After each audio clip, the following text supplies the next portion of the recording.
The Hyundai i20 has plenty of equipment and is easy to drive, but is it as practical as similar cars? Well, up front it's pretty easy to get settled in the i20. The seats are comfy and it's simple to find the perfect driving position because the steering wheel has lots of adjustment.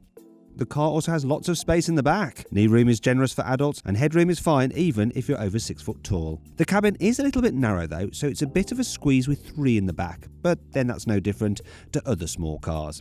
The i20 is just as good for storing odds and ends as it is holding people. There's a smartphone-sized shelf ahead of the gear lever, but with USB and aux connections and 12-volt socket. Plus, there's 2 big cup holders besides the handbrake. If you go for a premium model or above, there's a center armrest with extra storage. Otherwise, there's another small cubby bin.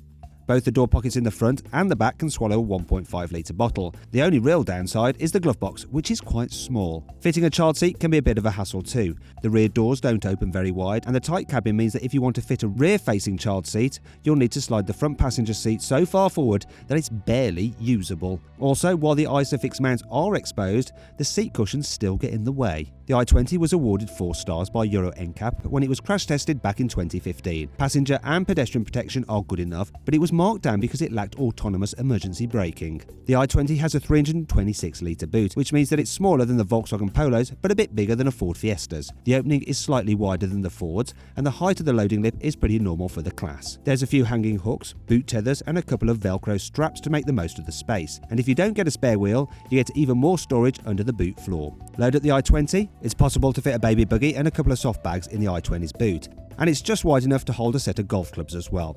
The boot can also take either 2 small suitcases and a couple of soft bags or 2 medium boxes. When you need a little extra space, the back seat split 40-60 to reveal 1,042 litres of space. SE models and upwards get an adjustable boot floor which can be raised to give a completely flat loading area.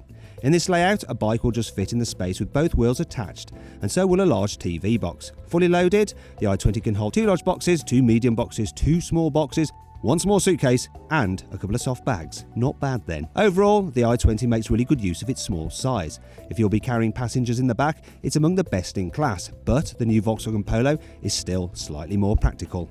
If you enjoyed this video, please like it and share it, and click up there on the carwow logo to subscribe to this channel, down there to watch the detailed infotainment video, down there for the POV first person driving video, and up there to watch the full in-depth video review of the car.